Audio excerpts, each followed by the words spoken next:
Filipe Vieira ao ataque, acredita que vai ganhar as eleições e não poupou Rui Costa. André Vilas-Boas quer ver implementada a Supertaça Ibérica, apesar do momento mais conturbado entre presidentes. Frederico Varandas falou sobre o momento atual da equipa do Sporting, que está em segundo lugar por culpa própria.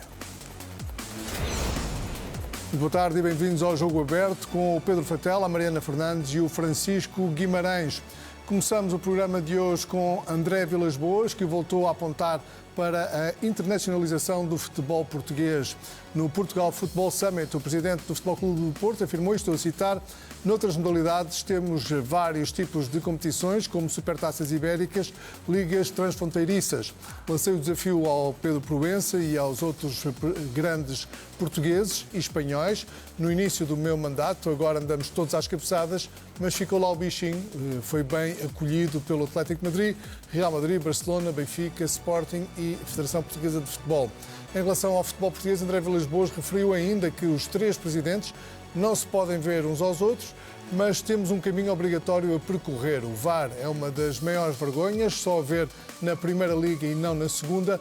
Precisamos de presidentes fortes para discutir estes problemas. Há cimeiras que são inócuas, nada de lá sai.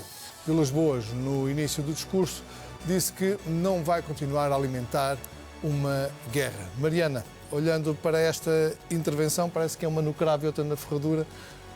Hoje foi no cravo. Sim, e na verdade não é a primeira vez. Ou seja, tudo isto começa com o André Vilas-Boas, naquela gala da Federação, na terça-feira à noite, a dizer quem aqui, ou a sugerir que alguém deveria ganhar o Calimero do Ano, quando ele próprio estava também a ser candidato a esse Calimero do Ano, ou ao Globo de Calimero do Ano. Portanto, eu acho que André Vilas-Boas está aqui a ter muitas dificuldades em escolher que caminho quer seguir, porque, por um lado, diz que não quer incendiar mais, que quer terminar com este assunto, que não quer alimentar mais este clima que se tem vivido nos últimos dias, nas últimas semanas no futebol português, mas, ao mesmo tempo, tem este tipo de bocas que eu acho completamente desnecessárias. Esta ideia de os presidentes já não se podem ver uns aos outros, andamos todos às cabeçadas.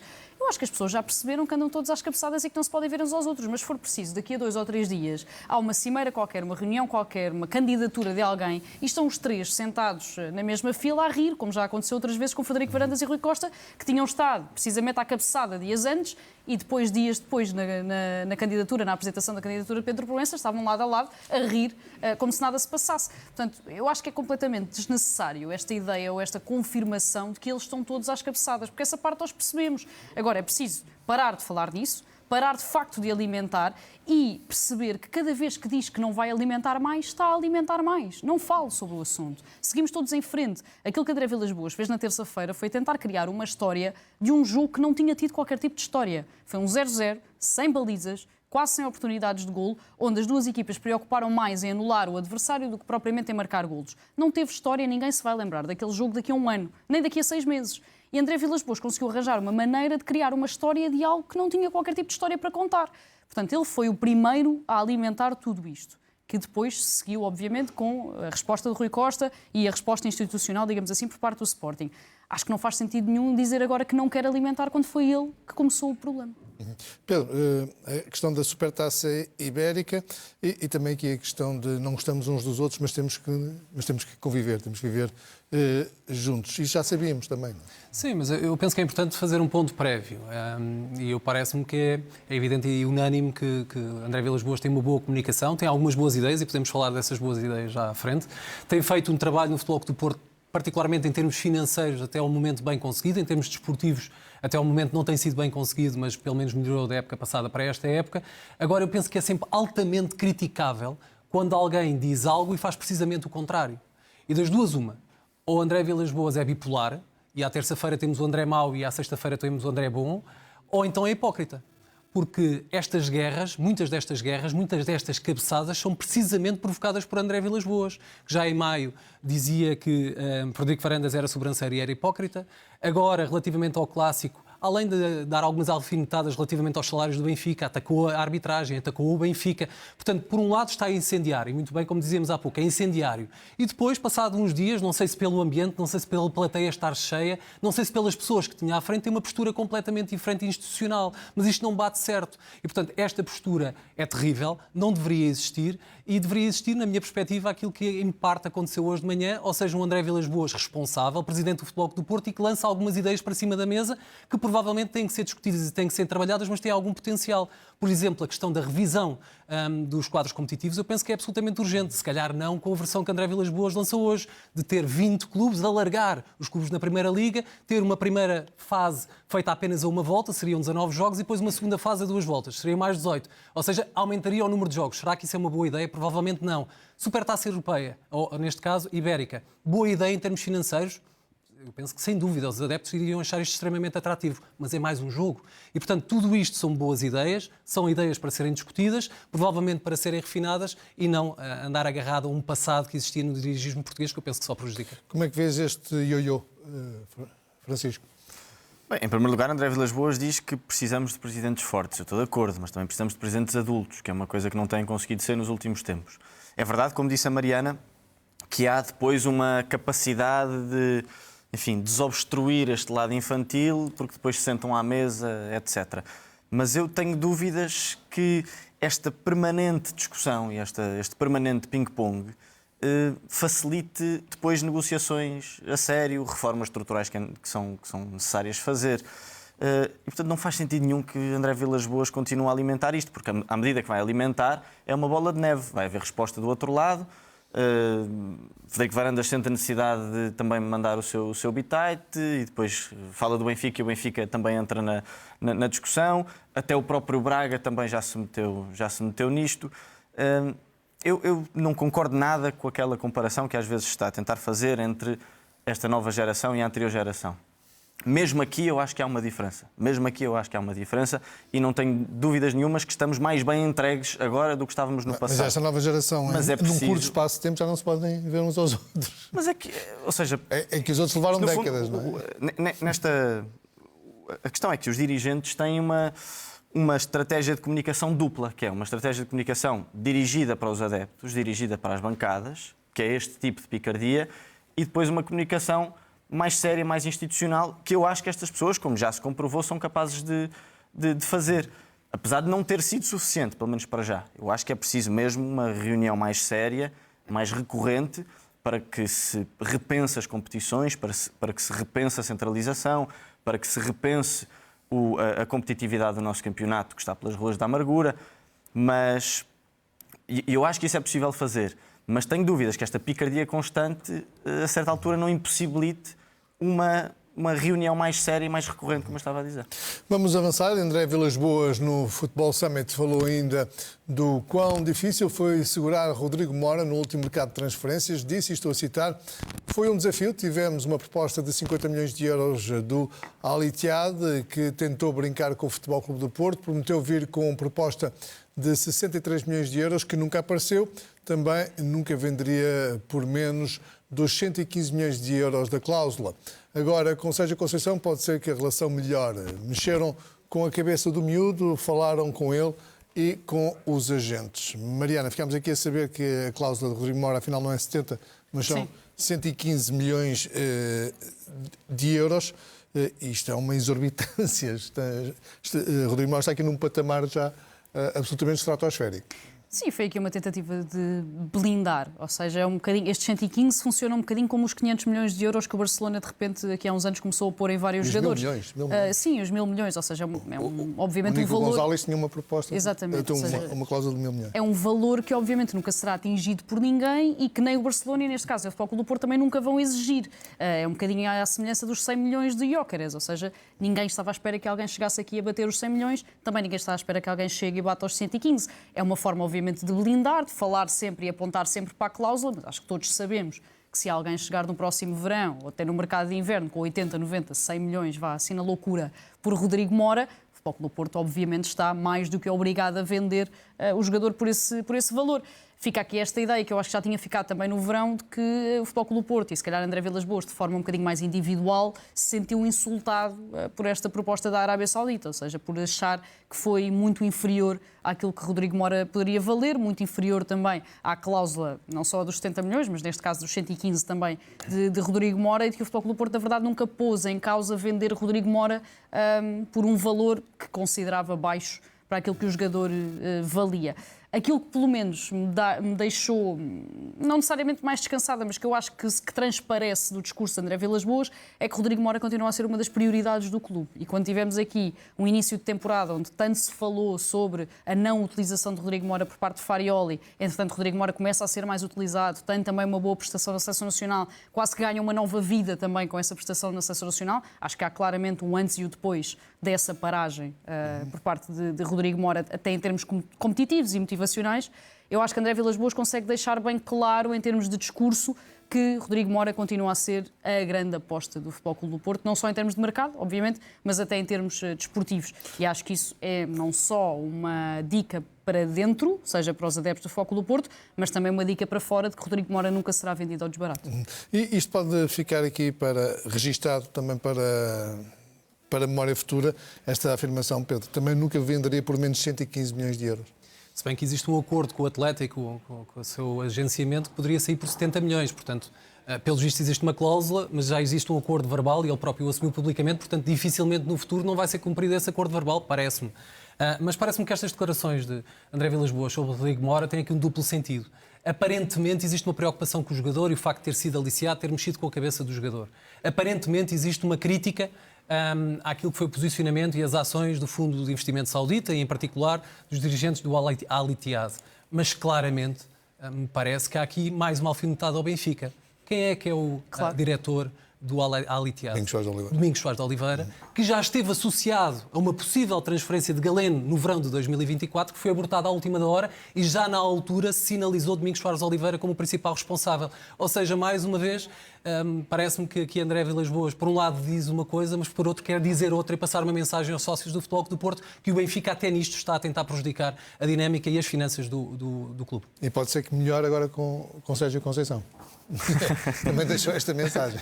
Pois, vamos ver, não é? Vamos ver. Eu tenho sérias dúvidas de que isso aconteça. Agora, o que é facto é que há aqui uma aparente contradição que não é uma contradição, que é o lado desportivo contribui muito para o lado financeiro.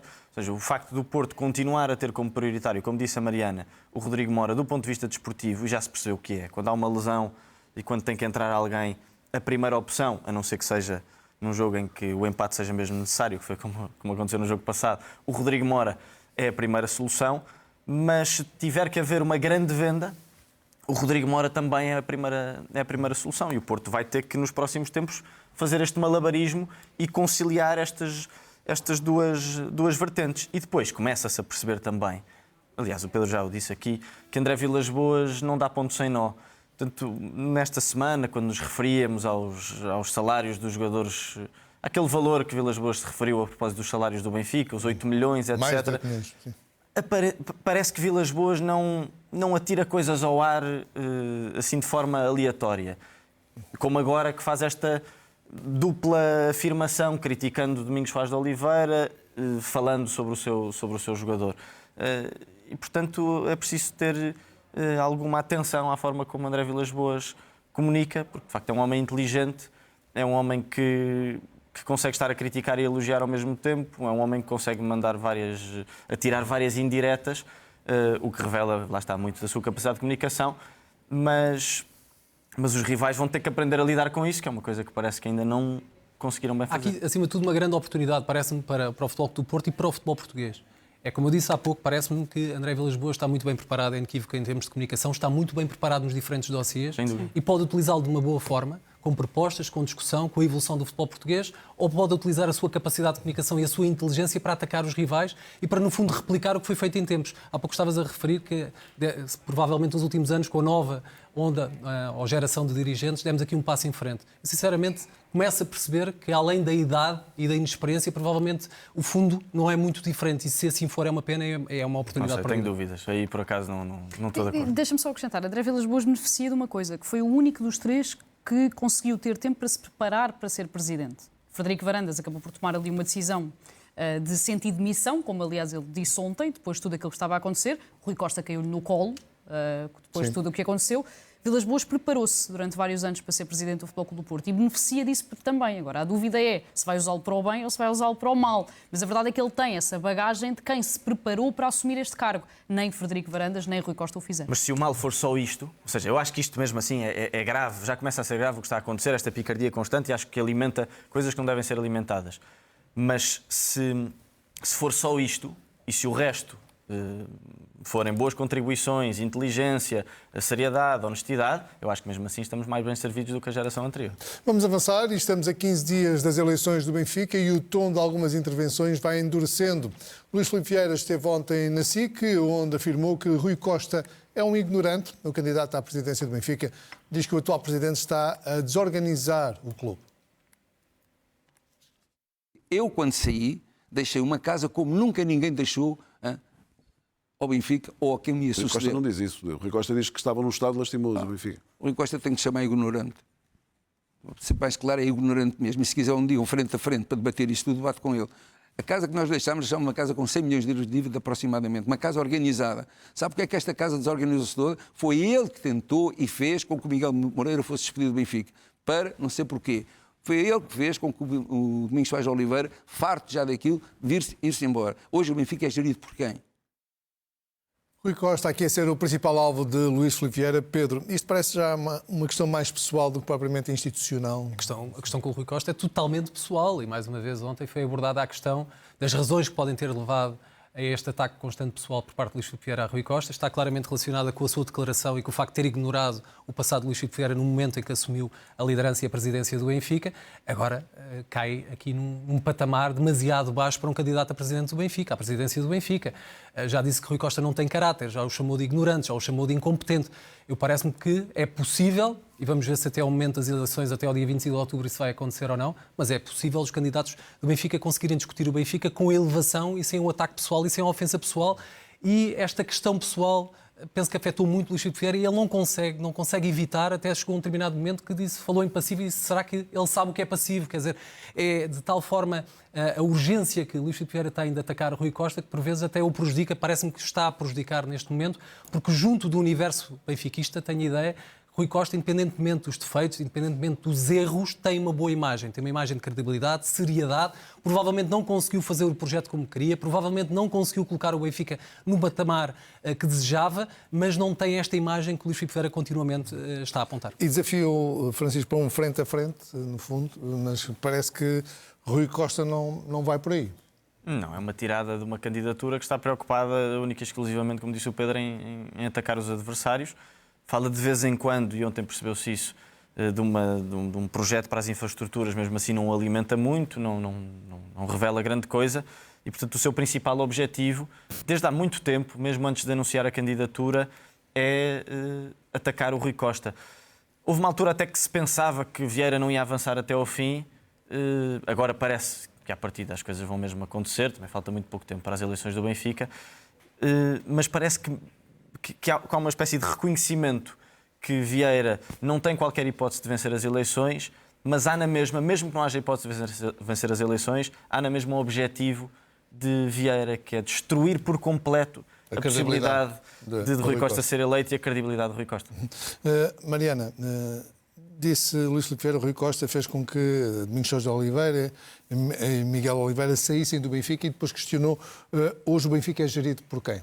Tem um diretor financeiro, tem um gestor financeiro, que é Nuno Catarino, mas quem ouça Luís Filipe Vieira não é ninguém. Sim, porque para Luís Filipe Vieira, aliás, essas pessoas ou essas figuras que agora gerem e estão na cúpula do Benfica não são ninguém para gerir o Benfica. As pessoas dele é que eram. E Luís Filipe Vieira já disse muitas vezes que aconselhou, na altura em que ainda falava, que ainda comunicava, aconselhou Rui Costa a não mexer em ninguém, a não mexer na estrutura do futebol essencialmente, e que ficou muito desiludido e muito surpreendido quando Rui Costa decidiu fazê-lo, e acha que foi o grande erro, a grande capitulação por parte de Rui Costa, o facto de ter alterado ou ter substituído algumas pessoas. Luís Filipe Vieira não tem mais nada para dizer.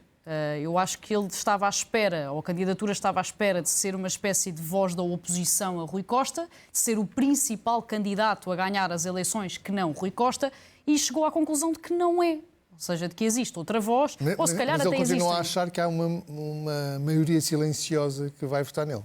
E atenção, eu acho que Luís Filipe Vieira vai ter uma votação muito superior àquela que estamos à espera, porque nós estamos muito habituados ou estamos muito à espera de que a votação seja Lisboa e os grandes centros urbanos. E Luís Filipe Vieira tem uma dimensão de apoio em centros não urbanos e em zonas um bocadinho mais periféricas. E sócios mais que antigos, exatamente, com que mais têm também valor de mais votos, votos, que em nada têm comparação com o apoio, obviamente, urbano que Luís Filipe Vieira tem. E eu acho que isso é óbvio. Acho que não vai chegar para passar à segunda volta, acho que não vai chegar para ter uma votação que provavelmente Luís Filipe Vieira estava à espera quando se candidatou à presidência do Benfica. Ora, estando reduzido ou quase esvaziado a esta ideia de que é um mero candidato, como são todos os outros, e não necessariamente o candidato que pode ganhar as eleições ou o candidato que pode roubar a presidência a Rui Costa, Luís Filipe Vieira não tem mais nada na mão e não tem mais nada em termos de bagagem que não seja atacar quem lá está.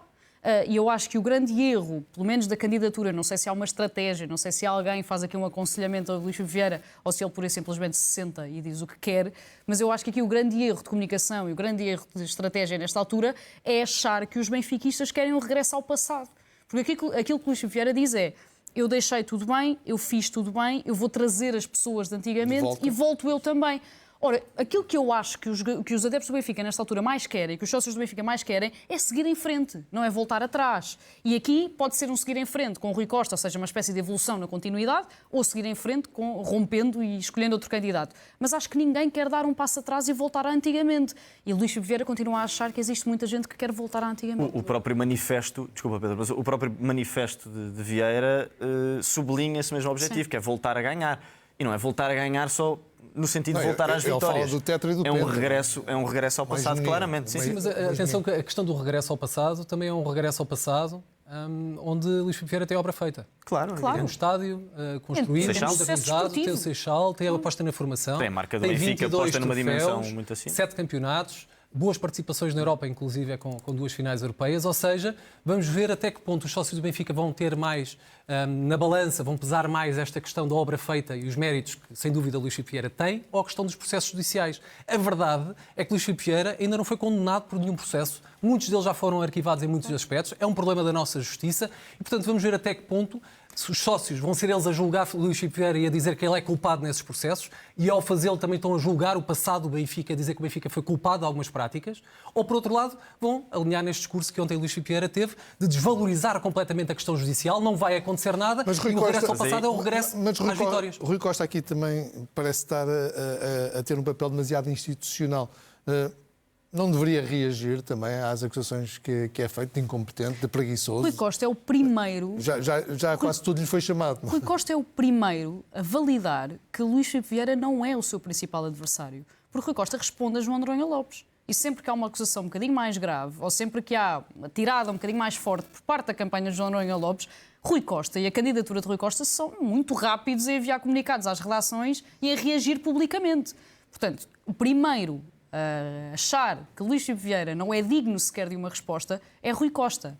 E se calhar a melhor resposta de Rui Costa a ser chamado ignorante e tudo o resto é esse silêncio. Deixa-me só dizer que há uma coisa importante. O Pedro falou nos processos judiciais e Luís Filipe Vieira ontem mentiu descaradamente quando se refere ao seu processo da Operação Cartão Vermelho. A propósito disso, diz: saí do Benfica por causa da possibilidade de concretizar o empréstimo obrigacionista. Ou seja, como se ele tivesse saído por um bem maior e como tivesse sido... Para não prejudicar o Benfica. Como tivesse sido dele a iniciativa de sair do Benfica. Ora bem, eu relembro que ele foi forçado a sair do Benfica.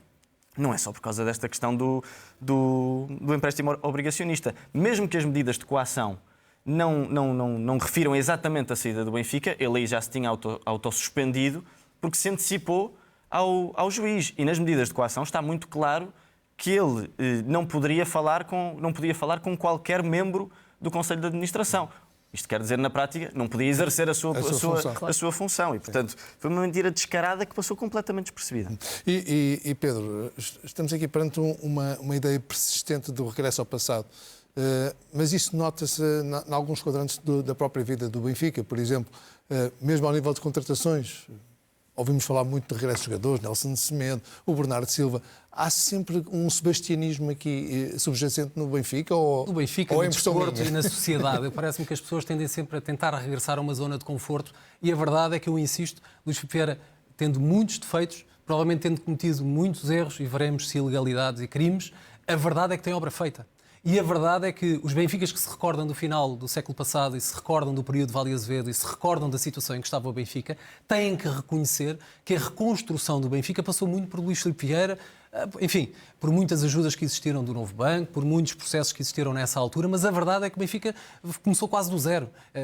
Aliás, existiam algumas frases que diziam que nem as pedras da calçada à volta do Estádio da Luz eram do próprio clube. E a verdade é que isso aconteceu. Portanto, as pessoas que se recordam disso, muitas vezes depois agarram-se à obra feita de Luís Filipe Vieira e têm algum medo da ruptura, têm algum medo destas candidaturas que querem a mudança. Porque a mudança leva à incerteza. Não se sabe se aquelas promessas, se aqueles projetos, particularmente de Noronha Lopes ou de João Diogo Manteigas, verdadeiramente são possíveis de realizar. Eu vejo muito nas redes sociais comparar João Noronha Lopes ao novo Vale Azevedo. Mas porquê? Porque tem ideias diferentes, porque ninguém conhece ou poucas pessoas conhecem. Portanto, este medo muitas vezes leva a votar naquilo que se considera um voto seguro. O voto seguro é o voto da continuidade, que pode ser Rui Costa ou Luís Filipe Vieira. Só uma chamada de atenção para um detalhe que pode ser decisivo, que é o facto destas eleições muito provavelmente terem uma segunda volta. Ou seja, se é verdade que quase todos os analistas colocam João Noronha Lopes, até de acordo com as sondagens, isso acontece, como o primeiro candidato que tem mais votação nesta altura, atenção, pode ser aqui uma luta para perceber quem é o segundo candidato mais votado, que vai à segunda volta, e atenção que Luís Filipe Vieira tem potencial para conseguir 18 a 22%, que é o suficiente provavelmente para chegar a uma segunda volta. E Domingos Soares de Oliveira vai então regressar ao Benfica se Luís Filipe Vieira vencer as eleições no próximo dia 25 de outubro. A garantia foi dada na entrevista à SIC e há outros nomes que ainda podem surgir, como o Tiago Pinto. Vice-presidente para a área financeira é Domingos Soares de Oliveira. Está de regresso. Vai regressar ao Benfica. Domingos Soares de Oliveira. Vai regressar ao Benfica, sim senhor. Pronto. É o diretor, Não o é só isso que vai regressar. Mário Branco vai continuar na estrutura do Benfica se for presidente do Benfica? É funcionário do Benfica, conhece bem o Mário Branco, vai depender das conversas que tenha com ele e o diretor-geral tenha com ele. Mas, em princípio, vai continuar. Nós não vamos lá despedir as pessoas de qualquer maneira. Tiago Pinto. Tiago Pinto está, em determinado clube, a fazer um trabalho fabuloso. Quando o Tiago Pinto um dia pensar regressar ao Benfica, se eu estiver lá, sabe que tem a porta aberta. Se eu não estiver lá, se calhar poderá ser um dia o presidente do Benfica até. Há uma coisa que eu garanto-lhe, e se garanto, é que há alguns quadros que estavam no Seixal vão regressar novamente comigo. As declarações de Luís Filipe Vieira, Mariana, há aqui realmente um regresso ao passado. E às figuras do próprio passado do Benfica que foram desportivamente muito gloriosas, ou seja, foram muitos os títulos conquistados, mas será que o futebol ainda é o mesmo também? O negócio ainda é tal e qual como era? Bem, o negócio está em constante mutação e é sempre complicado perceber se o futebol de agora ainda tem muitas semelhanças com o futebol de há 10 anos, ou o futebol de quando o Benfica ganhou o tetracampeonato. Luís Filipe Vieira tem aqui uma coisa a seu favor, apesar de tudo, e principalmente com estas duas figuras. Nem Domingos Soares de Oliveira, nem Tiago Pinto têm propriamente imensos anticorpos dentro do universo do Benfica. Ou seja, não são duas pessoas, ou não me parece que sejam duas pessoas, por quem os sócios do Benfica nutram especial antipatia, se calhar até pelo contrário. Ou seja, eu acredito que muitos dos sócios do Benfica tenham muito respeito pelo trabalho que Domingos Soares de Oliveira fez no Benfica e acredito também que tenham muito respeito pelo trabalho que Tiago Pinto, e até muita admiração pelo trabalho que Tiago Pinto foi fazendo ao longo dos anos no Benfica. Portanto, isso é o que está do lado de Luís Filipe Vieira, essa ideia de que estas duas peças, independentemente do nome Vieira lá ao lado, estas duas peças, a título individual, voltarem ao Benfica, pode ser uma ideia até bastante aceite por parte de uma larga parte da massa associativa do Benfica. Agora, tudo isto e era o que eu estava a dizer, e vai bater tudo no mesmo ponto, tudo isto é um regresso ao passado, que eu acredito que Luís Filipe Vieira quer aqui dar um rebranding para ser um regresso ao futuro, mas não deixa de ser um regresso ao passado. A verdade é essa. É voltar a pôr exatamente as mesmas peças, exatamente os mesmos sítios, o mesmo presidente, o mesmo diretor-geral, o mesmo diretor desportivo e tentar perceber se as coisas ainda funcionam exatamente da mesma maneira. Ora, o Benfica já não é o mesmo, o campeonato já não é o mesmo, os rivais já não são os mesmos que eram na altura. Tudo mudou, até o formato da Liga dos Campeões mudou, entretanto. Portanto, é muito complicado tentar fazer exatamente o mesmo bolo todos os dias seguidos. Vai sempre haver um bocadinho mais de açúcar e um bocadinho menos de farinha. A receita pode ser a mesma, mas as coisas não vão sair exatamente iguais. Eu acho que o Luís Vieira não está a perceber isso. Não é por pôr exatamente as mesmas pessoas nos mesmos sítios. O resultado vai ser igual. O resultado vai ser Ele próprio igual. diz numa conversa que teve com o filho, diz, não filho, o pai vai só terminar a obra. Não é? Penso que é mais ou menos esta a expressão, portanto, este é o objetivo principal. Sim, mas essa fórmula funcionou em termos de infraestruturas, funcionou em termos de reabilitação Eu acho que não é um financeira, mau plano funcionou em termos eleitoral, desportivos, atenção. também foi uma obra e foi um projeto, foi uma fórmula que levou ao saco azul, ao processo saco azul, ao processo Mala Tchau, ao processo Etopeira, ao processo dos vouchers, ao processo dos e-mails. Essa fórmula também levou a isto, por isso Teve é que os eu dois lados. insisto, Teve os por isso é que eu teve- insisto, teve- os sócios têm que pesar o que é que conta mais. Todo esse sucesso financeiro e desportivo e a aposta na formação e, sem dúvida, todos os méritos que o Luís Vieira teve e tem, ou esta questão dos processos. Eu estou muito curioso para perceber a posição em que a maior parte dos sócios vai colocar. Calculo que, eventualmente, a administração do Ali Tiado, se calhar não achou muita graça esta declaração, se é que já está tudo tratado com Domingos Vaz de Oliveira. Pois não sabemos, não fazemos ideia o que é que se passou. Agora, é um trunfo eleitoral, eu não tenho dúvidas em relação a isso. O Domingos Vaz de Oliveira passou pelo Benfica numa fase em que o Benfica teve muito sucesso financeiro, reconstruiu por completo a sua marca e pô-la numa dimensão e num patamar a nível mundial. E por isso isto que o Pedro está a dizer é de facto muito importante. Ou seja, o trabalho de Luís Filipe Vieira, a presidência de Vieira, tem estes dois lados da medalha. Tem um lado de alguma competência desportiva, em muitos momentos foi o Benfica o principal clube português, mas também imensos problemas a nível de justiça. Agora, trazer nomes como Domingos Vaz de Oliveira, etc., é uma estratégia eleitoral interessante. Não só, primeiro, porque é a única que Vieira tem, pelos vistos, é esse regresso ao passado, mas porque, de facto, esse passado tem peso e nós podemos estar a desvalorizar a dimensão desse peso. E lança aqui, Mariana, também uma putativa futura candidatura de Tiago Pinto, já agora. Sim, não sei se o Tiago Pinto também ficou muito contente com descobriu isso. ontem também. Se calhar descobriu ontem que quer ser presidente do Benfica. Eu percebo a ideia, ou seja, tentar dar aqui algum tipo de quase credibilidade e sustentabilidade a esta escolha. Todos sabemos, obviamente, do valor que Tiago Pinto tem, a experiência que tem, o facto de ser um confesso adepto do Benfica. Não sei se tem estas ambições, o Luís Filipe Vieira diz que sim. Eu olho para Tiago Pinto, se eventualmente daqui a uns anos acontecer, como um candidato bastante interessante, obviamente, à presidência do Benfica. Terá sempre como principal obstáculo o facto de ter vivido muito tempo na sombra, ou seja, não ser propriamente um protagonista. Foi sempre alguém que esteve um bocadinho nos bastidores, por escolha própria e por escolha inteligente, diria eu, tendo em conta o cargo que ocupava. Mas não sei se ele próprio tem noção de que quer ser presidente do Benfica ou se foi apenas uma tirada de Luís Filipe Vieira. Uma coisa é certa, Pedro, Luís Filipe Vieira continua com capacidade de marcar a agenda. E de marcar a agenda mediática. Até que ponto é que isto poderá ter, então, essa tal tradução em termos eleitorais? Eu penso que pode vir a ter. Aliás, nós não sabemos muito bem em que posição é que os candidatos estão, tendo em conta as sondagens, porque estas têm revelado resultados muito dispares. Por exemplo, uma sondagem da Pitagórica dava 10% a Luís Filipe Vieira, enquanto que uma da IPOM dava 29%. Eu não conheço tecnicamente as sondagens, portanto não tenho a noção como é que foram realizadas, quantas pessoas é que estavam inquiridas, 1000 e qualquer coisa, mas não sabemos os critérios e, portanto, não conseguimos perceber a credibilidade que elas têm. Mas imaginando que Luís Filipe Vieira pode ter mais de 20%, evidentemente está na corrida para chegar a uma segunda volta. E a capacidade de argumentação que ele tem e de levar a conversa e as entrevistas para os assuntos que lhes interessam é um ponto forte. Ainda ontem isso aconteceu. Eu tenho a ideia que a entrevista a Luís Filipe Vieira correu-lhe particularmente bem, porque ele conseguiu passar 80% da entrevista a falar sobre os seus méritos, sobre a sua obra, sobre o que conseguiu fazer e sem explicar o que ia fazer no futuro, que ele praticamente não detalhou o que é que iria fazer no futuro, disse sempre que ele sabe fazer, porque já fez no passado.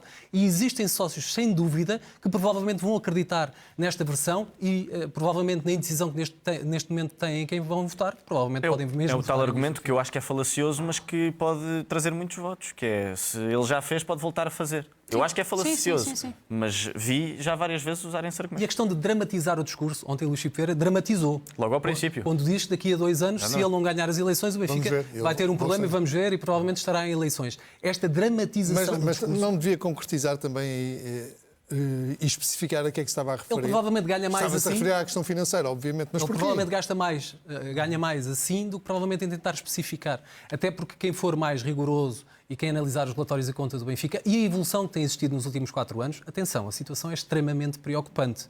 eu não diria que é dramática. Obviamente, dramática era a situação do Futebol Clube do Porto e teve capacidade de a resolver com André Vilas-Boas, mas é uma situação que piorou muito em termos de passivo, subiu cerca de 150 milhões.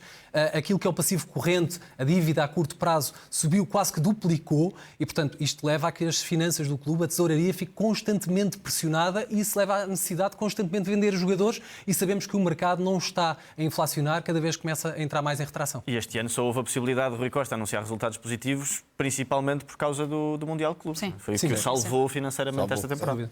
Muito bem, vamos avançar. O Luís Filipe Vieira acredita que o Benfica vai liderar e acrescentar valor à centralização dos direitos televisivos. O candidato à presidência do Benfica diz que valores entre os 60 e 70 milhões de euros por ano são realistas. Na centralização dos direitos, de certeza que o Benfica vai liderar e vamos acrescentar muito valor à centralização de direitos. Acho que conseguimos, nesta negociação, que poderá vir a existir, se for Presidente, entre os 65 e 70 milhões de euros cada ano, devemos vir a ter nos 2 próximos anos. Isso temos certeza absoluta. Serão 130 ou 140. Com quem é que vai fazer isso? Quem é que paga isso? Eu, por princípio meu, sou sempre grato a quem ajuda o Benfica e quem está com o Benfica. Por isso serão sempre, a preferência vai sempre para aquele que negociou comigo. Primeiro. Fala a nós. Lógico. Será sempre como a Adidas. Eu nunca larguei a Adidas, porque a Adidas ajudou sempre o Benfica. Luís Filipe Vieira voltou a garantir que, se vencer as eleições, vai ter um financiamento de 200 milhões de euros no clube. Alertou ainda para a dívida do clube de curto prazo, que ultrapassa os 100 milhões de euros. Se porventura não for eu a ganhar as eleições, daqui a 2 anos falamos todos. Daqui a 2 anos, os benfiquistas, ouçam bem, daqui a 2 anos falamos. Mas nessa altura é tarde. Vou-lhe dar só isso. O Benfica, neste momento, curto prazo, tem 100 milhões de euros para pagar. Nos últimos 6 meses, projetos que o Benfica lançou, que não fazem sentido algum. Nós temos já um financiamento garantido de 200 milhões de euros. Por isso, dá à vontade. Vamos então por partes, Mariana, relativamente a estes 2 anos, 60, 70 milhões de euros dos direitos televisivos, é estes 2 anos que o Benfica tem esta liberdade negocial, depois vai ter que entrar no pacote por lei da centralização dos direitos televisivos. Mesmo assim, são valores muito, muito otimistas, se calhar, não? 60, 70 milhões de euros.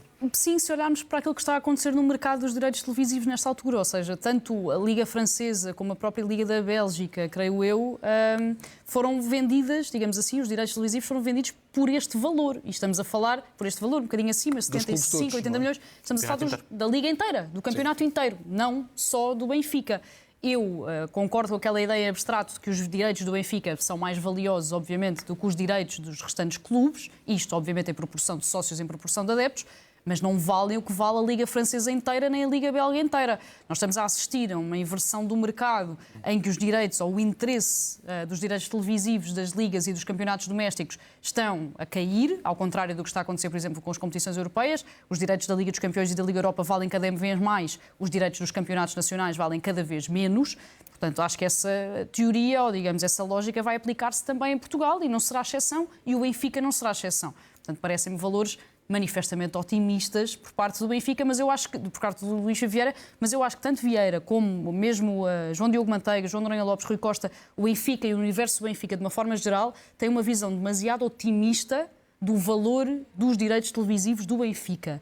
Eu concordo, mais uma vez, com a ideia de que os direitos do Benfica valem mais que os direitos dos outros, não valem as exorbitâncias que provavelmente os candidatos à presidência acham que valem. Ou seja, está a ser visto aqui como um bocadinho a menina dos olhos de ouro, esta ideia dos direitos televisivos, mas eu acho que é preciso ter ideias um bocadinho mais realistas e fazer uma análise de mercado um bocadinho mais aprofundada para aquilo que está a acontecer lá fora, porque os direitos do Benfica nunca vão valer 70 ou 80 milhões de euros, como Vieira e, na verdade, os outros candidatos acham que sim. Só para lançar aqui mais um dado, mas aproveito, só para se ter uma noção, o último contrato que o Benfica fez foi há 10 anos, foi de um valor aproximadamente 400 milhões, 40 milhões por ano. Ora, olhando para um mercado que está em retração, clara, não me parece minimamente credível e realista que o Benfica agora possa quase dobrar esse valor anualmente relativamente aos direitos televisivos. E Vieira estava-se a referir a estes 2 anos que faltam até ao momento em que tem que se centralizar, de acordo com a lei, tem que se centralizar os direitos televisivos. É porque aquilo que os clubes portugueses arriscam é que se vem uma entidade pública a dizer, meus senhores, é assim. Pois, veremos até que ponto é que isso vai mesmo acontecer, porque inicialmente, no os valores são estes. No início de todo este processo, estava prometido um valor de cerca de 300 a 400 milhões para a centralização anual dos direitos televisivos. A verdade é que todos percebemos que esse valor não é realista. E, portanto, é verdade que se cada clube individualmente conseguir obter um melhor negócio, todos os clubes, e não será apenas o Benfica, provavelmente todos os outros, particularmente os grandes, vão procurar fazê-lo de uma forma individual e provavelmente vão pedir para alterar a lei, e as leis existem mesmo para serem alteradas se for necessário. Portanto, não é uma lei taxativa final e que não pode ser alterada. Veremos daqui até 2028 o que é que vai acontecer ao mercado e se efetivamente isto vai acontecer como está previsto desde há alguns anos a esta parte. Relativamente à parte financeira, existiu aqui uma grande incoerência por parte de Luís Filipe Vieira, porque, por um lado, fala de uma situação absolutamente dramática nas finanças do clube e que o clube está a passar por grandes dificuldades, mas depois ouvimos falar na possibilidade de alargar o Seixal, na possibilidade de fazer o colégio, na possibilidade até de construir um estádio novo e, para se ter uma noção, mesmo que o Benfica, e acredita-se que Luís Filipe Vieira tenha a possibilidade de ter este financiamento de 200 milhões, e mesmo que o Benfica pudesse arrecadar 120 ou 130 milhões com os direitos televisivos, provavelmente esse valor não chegaria para pagar, eu não vou exagerar, metade do estádio, mas se calhar 60% a 70% de um estádio novo. Portanto, parece-me que existe aqui uma clara incongruência, claramente uma dramatização daquilo que é a situação financeira do Benfica e, por outro lado, com promessas que algumas delas, muitas delas, não são minimamente realistas. E, Francisco, tem sido recorrente o alarmismo de Vieira com as contas do Sport Lisboa e Benfica. Está sempre a criar alertas, situações, a dívida a curto prazo que tem que ser paga. Isto não poderá assustar também, de alguma forma, os sócios e adeptos do Benfica? Pode, porque porque a realidade assusta. E, nesse aspecto, o Luís Filipe Vieira pode não ter muitas cartadas, mas esta é uma delas. Quem recuperou o Benfica financeiramente foi ele. Quem conseguiu reerguer o Benfica dos escombros financeiros foi ele. E, portanto, ele tem alguma legitimidade moral para falar deste tipo de coisas e para assustar os benfiquistas. Não significa que por isso, lá está, o raciocínio falacioso, não significa que por isso consiga recuperar novamente o Benfica. Mas o caminho não é ascendente, antes pelo contrário. Mais uma vez, este ano o Benfica conseguiu disfarçar as suas contas porque teve a questão do Mundial de Clubes e isso contribuiu muito para apresentar resultados positivos. E uma época histórica na Liga dos Campeões, foi a melhor melhor de sempre. Histórica, exatamente. Só que isto pode não acontecer sempre e, como referiu aqui o Pedro, o passivo corrente está a aumentar de forma clara e, portanto, o facto de Luís Filipe Vieira se apresentar como o redentor da pátria benfiquista é um argumento que pode trazer alguns votos. Deixa-me só dar uma nota muito rapidamente relativamente a esta questão dos direitos televisivos, etc. Porque os números apresentados por cada uma das pessoas é inconsistente, é incongruente, é contraditório. No ano passado, numa entrevista à Lusa, estou aqui a citar a Tribuna Expresso, o Rui Caeiro, diretor executivo da Liga, dizia que o organismo está a trabalhar de forma afincada para a construção do valor do futebol português e que os direitos audiovisuais têm um potencial enorme de crescimento. Ora bem, isto não se está a constatar na prática e a própria Liga dizia que o campeonato português valia 300 milhões. E, portanto, cada um diz a sua coisa, nenhuma me parece corresponder à realidade. E vamos ter, provavelmente, Mariana, então, vamos chegar ao ponto em que vai ter que ser o Estado a puxar as orelhas aos meninos clubes? Eu acho que há aqui esta grande dúvida e acho que é mesmo preciso que passem as eleições do Benfica para que tenhamos uma posição clara do Benfica sobre aquilo que vai fazer. Acho que a grande dúvida nesta altura é se o Benfica quer fazer parte da discussão ou não. Porque a verdade é que esta ideia toda de que o Benfica está legalmente obrigado, o Benfica está legalmente obrigado, mas o Benfica também pode dizer que não vai a lado nenhum e que paga as multas todas e que não quer centralizar direitos. E como o Pedro dizia, as leis não são taxativas nem finais e podem ser alteradas e, aliás, esta é uma lei que ainda nem sequer está em vigor. Portanto, eu acho que é mesmo preciso perceber quem ganha as eleições e que postura é que tem. Porque a postura de Rui Costa, nesta altura, é esconder-se um bocadinho e suspender porque ficou chateado com as arbitragens. A postura de João Noronha Lopes tem sido um bocadinho ambígua desde o momento em que se candidatou até agora, mas é aquela ideia de que quer fazer parte também da discussão, mas quer liderar o processo. João Diogo Manteigas também quer liderar o processo. Cristóvão Carvalho quer comprar os direitos dos outros clubes. Portanto, existem uma data de ideias e uma data de propostas por parte dos vários candidatos do Benfica sobre esta questão. Acho que é preciso perceber quem é que ganha e perceber, então, qual é a postura do Benfica. Porque a verdade é que o Benfica, queira-se ou não, é o maior clube português. É o clube que traz mais sócios, mais adeptos, mais telespectadores. A presença do Benfica ou não na discussão da centralização dos direitos televisivos vai sempre fazer diferença para aquilo que acontece ou não. Acho que é mesmo preciso que passem as duas voltas das eleições, partindo do princípio que existem duas, para se perceber o que é que vai acontecer. Uma definição. Sim. Muito rapidamente, em 30 segundos, só para dizer o seguinte. Muito se tem apontado o dedo ao Benfica pela postura e por estar no limbo e por não decidir o que é que quer fazer e se ter colocado à margem desta questão da negociação e da centralização dos direitos televisivos, mas eu gostava de relembrar entre aspas, os avisos, mais uma vez, as indiretas que André Vilas Boas hoje teve a oportunidade de enviar aos clubes pequenos. Porque André Vilas Boas já referiu que existe uma centralização no dinheiro que é distribuído das apostas desportivas, já referiu que os clubes pequenos, não participando nas competições europeias, estão a receber algum dinheiro que vem da UEFA relativamente à participação dos clubes portugueses nas competições europeias e, mais importante, referiu que os 3 grandes têm 80% do mercado. Ou seja, de uma forma indireta, também ele, estando dentro da centralização e do processo de centralização dos direitos televisivos, já está a dizer que os grandes têm que ficar com 80% do bolo e os outros dividem 20%, o que claramente também não me parece correto. Muito bem. E Luís Filipe Vieira, que acusou o Sporting de dominar o futebol português, voltou a criticar Frederico Varandas, diz que é um porta-voz de Pedro Proença. Que lençol verde é este? Ajude-nos a perceber como é que, na sua ótica, o Sporting exerce a sua influência nesta altura. Para já, o presidente Varandas não falou para mim. Foi porta-voz do Pedro Proença, o presidente da Federação. Mas, olha, eu acertei no Manto Verde, senão eles não davam este espaço todo. E será que acertou assim tanto no Manto Verde? Luís Filipe Vieira, Francisco. Bem, isto é, enfim... Ou seja, se eles reagiram é porque sentiram o toque, é isto que Vieira está a dizer, basicamente. Eu não quero roubar as palavras à Mariana, porque ela disse uma coisa interessante nos novos donos da bola esta semana e, portanto, vou deixar essa resposta para a Mariana, porque eu sublinho-a na totalidade.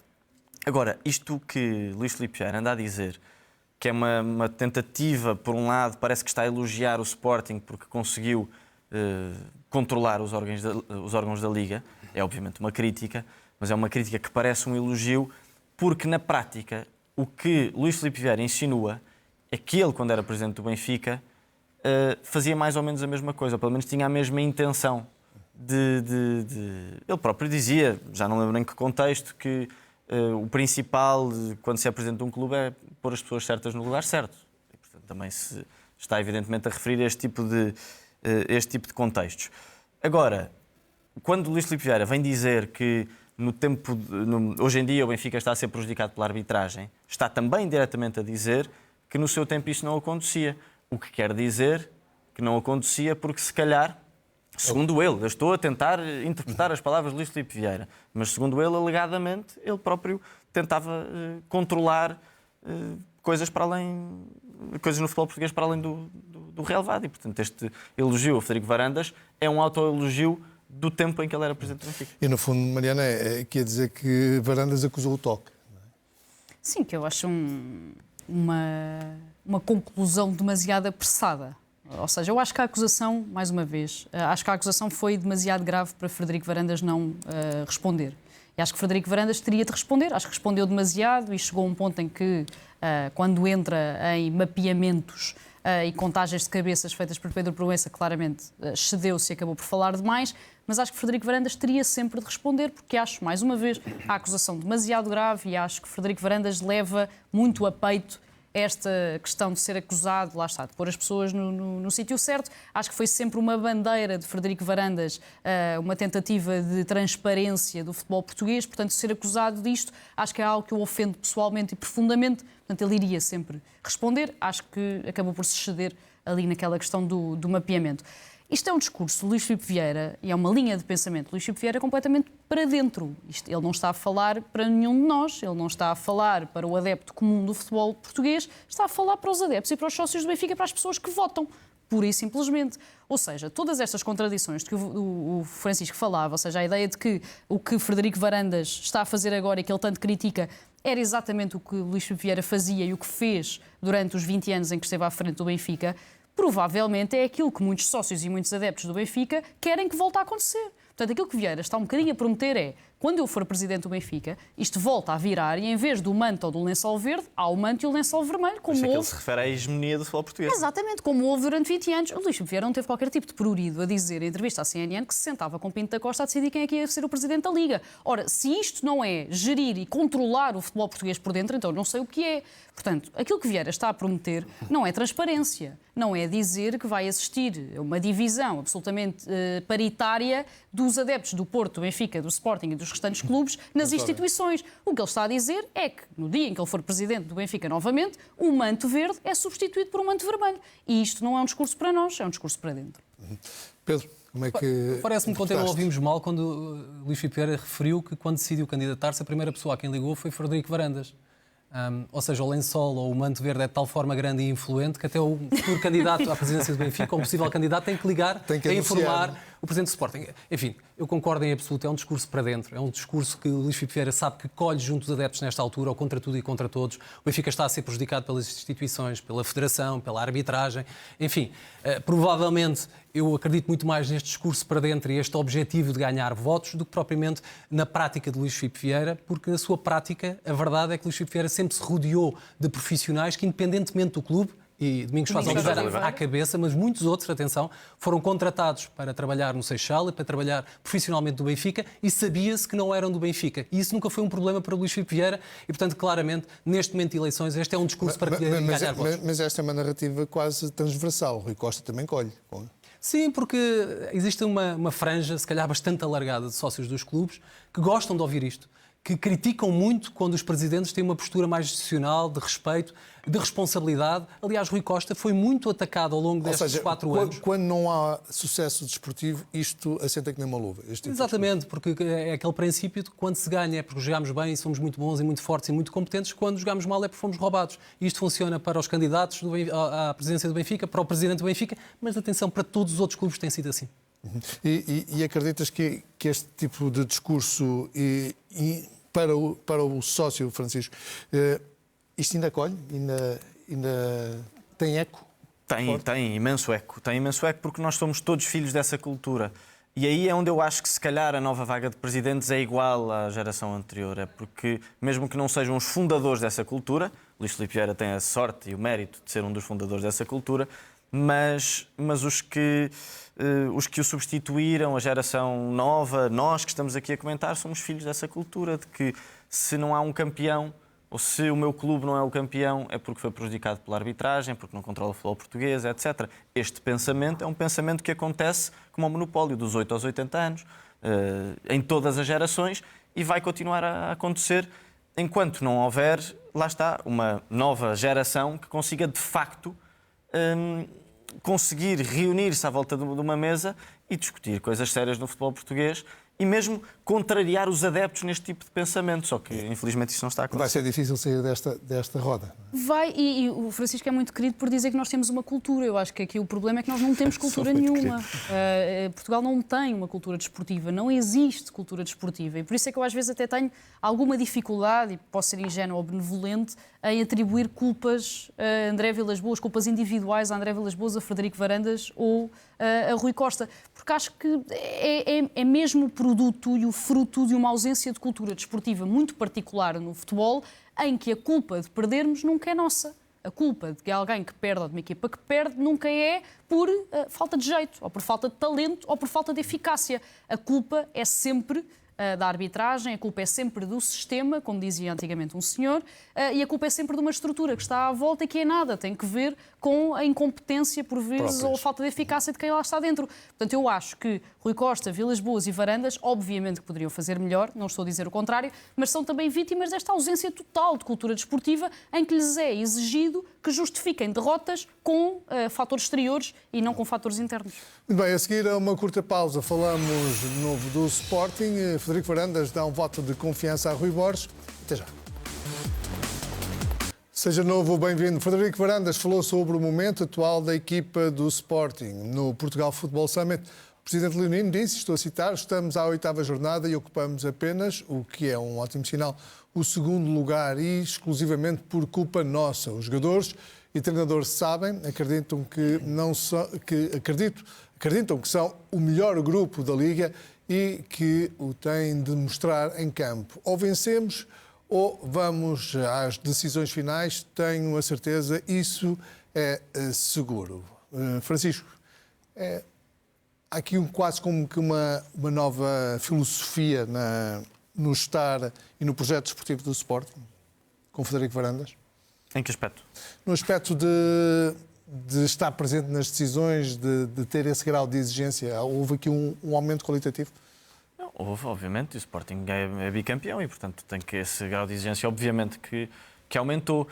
A minha dúvida Mas há 5 anos, se calhar, não vimos este discurso, não é?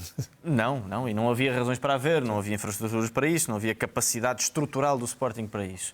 Neste momento há uma responsabilidade que o Sporting tem, é o facto de ter sido bicampeão, e isso faz com que...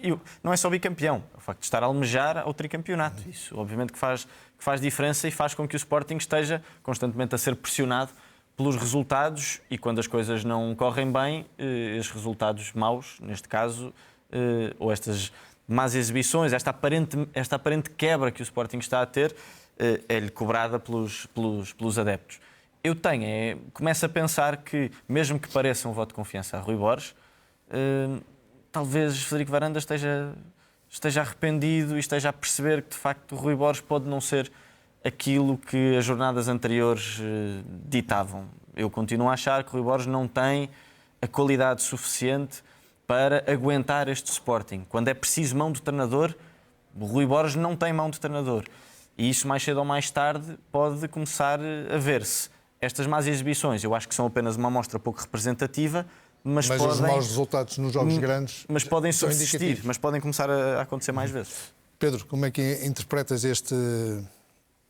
um pouco esta bonomia? Estamos em segundo por culpa própria. Sim, penso que é sempre positivo a assunção de responsabilidades e a capacidade que Frederico Varandas teve neste momento de assumir que a responsabilidade por não estar em primeiro lugar é, acima de tudo, culpas próprias, ou serão culpas próprias da estrutura, que no mercado também falhou, relembrar a contratação falhada à última hora de Jota Silva, do próprio treinador que tem revelado aqui algumas dificuldades em alguns jogos decisivos, e em particular com o Sporting Braga, penso que não teve a capacidade de ler e ajudar os jogadores, e dos próprios jogadores, que a verdade é que muitos deles quebraram de forma sem se perceber muito bem porquê. Portanto, eu penso que isso é muito positivo. Agora resta saber se isto é pontual ou se é também uma bipolaridade. Eu há pouco falava da bipolaridade semanal de André Vilas-Boas, que começa a semana a criticar e a atacar e a incendiar e acaba a semana como um bombeiro de serviço. E vemos aqui Frederico Varandas no início do campeonato e ainda muito longe das decisões a assumir a responsabilidade, mas eu recordo-me que quando a situação apertou em fevereiro do ano passado, rapidamente os critérios é que não eram iguais e a culpa era da arbitragem. Portanto, esperemos que não regresse a esse tipo de discurso. Acreditam, diz Frederico Varandas, Mariana, que são o melhor grupo da Liga e que têm de mostrar em campo. A verdade é que dos três grandes, o Sporting foi o que investiu menos na equipa, deixou a maior parte da equipa do ano passado para este ano. Há aqui esta confiança que já existia em Frederico Varandas, por exemplo. Eu lembro quando saiu o Ruben Amorim e ele estava convicto que o treinador seguinte iria ter um sucesso, não teve, mas havia já também essa confiança e acabou por ser campeão. Sim, apesar de João Pereira ter sido um fracasso. Não é? Eu estava lá a ouvir Frederico Varandas e esta resposta surge num contexto de, não só de mercado, ou seja, a forma como o Sporting abordou o mercado, em que Frederico Varandas lembra que sim, falhou alvos no mercado, mas entrou como a equipa mais valiosa e saiu como a equipa mais valiosa do futebol português. E depois a questão do balneário é uma pergunta muito específica sobre ter saído Vítor Gyökeres. E aquilo que Frederico Varandas diz é que o balneário sabe e tem noção que tem valor e que não foi só um jogador que ganhou o campeonato e tem uma ótima oportunidade para o mostrar.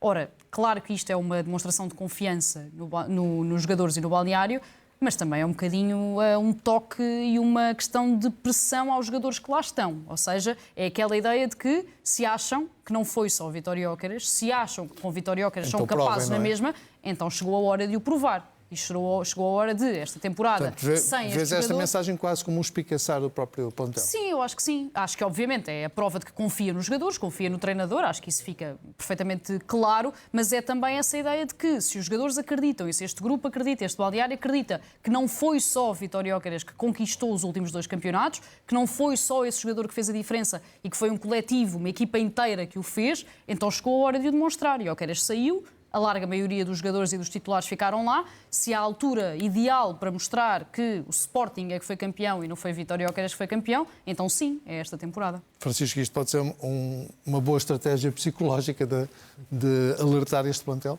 Bem, eu não sei se Frederico Varandas tem esse alcance visionário para falar numa conferência e em entrevistas, falar para os jogadores. Talvez tenha, não estou a pôr aqui a dúvida. É um ponto de interrogação. Mas pode funcionar, mesmo que não seja deliberado, pode funcionar e pode despicaçar os jogadores. De facto, os jogadores têm essa responsabilidade. Hoje em dia o Sporting é um clube ganhador, o Sporting, mesmo tendo falhado no mercado, em algumas posições, principalmente a questão do Jota, do extremo esquerdo, etc. É um Sporting com mais do que plantel para poder vencer o campeonato. Fez boas exibições no início da temporada, até há relativamente pouco tempo, o que faz com que a equipa já tenha provado que é possível, com Rui Borges, sem Gyökeres, etc. E, portanto, há um desafio por parte de Frederico Varandas, mesmo que não intencional. Mas há aqui uma questão que eu penso que começa a ser preocupante para Rui Borges e mesmo para Frederico Varandas será, e daí, se calhar, este espicaçar, este discurso Jogos por vezes com as um bocadinho... grandes. Exatamente. Porque existem momentos-chave para marcar a posição, para ganhar ascendente a todos os níveis, até em termos psicológicos. E aquilo que está a acontecer ao Sporting é que já teve 4 confrontos de grande dificuldade. E atenção que com o Sporting de Braga não se esperava um confronto com tanta dificuldade como foi, porque o Sporting de Braga não estava a jogar particularmente bem. E a verdade é que nesses jogos o Sporting demonstrou alguma, para não dizer muita incapacidade, e por vezes foi completamente ultrapassado. Ficaram boas sensações no jogo contra o Nápoles. Provavelmente foi aquele jogo em que ficaram melhores sensações. Mas logo a seguir a esse jogo, houve uma incapacidade estratégica de se adaptar ao jogo do Sporting de Braga que não pode acontecer numa equipa como o Sporting e com jogadores da qualidade da equipa do Sporting. E um treinador que está na equipa do Sporting, que ao longo de todo um jogo não compreende que está em inferioridade numérica do meio-campo, não compreende como é que tem que acertar as marcações e passou o tempo todo a tentar descobrir como é que tinha bola e como é que conseguia atacar a equipa do Sporting de Braga. Ora, esta incapacidade, por vezes, pode ser traumática. Claro. Vamos ver até que ponto no próximo confronto de alta dificuldade o Sporting vai ter uma face completamente diferente. E relembra as declarações de Rui Borges a seguir ao jogo com o Estoril. Foi muito agressivo com o grupo por causa da má exibição. E é assim que terminamos este Jogo Aberto. Boa tarde.